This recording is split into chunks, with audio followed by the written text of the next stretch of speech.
we will do something more voodoo. Hi guys, welcome to Joe's Fish channel. Hey, if you have a willpower, you can do it. 4 wheel plus your willpower takes a good slider. Now you're gonna measure this one. It must be smooth. Wow! Now we measure by your fingertips. The voodoo. Cut it.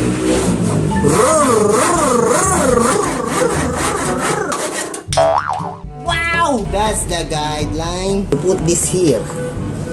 Yeah. So before you tighten the screw, you make sure the tracks are all out. Do you see that? The slider is sliding so smoothly. Ow! Now we need screw again. 2 screws. So we have 2 screws in here.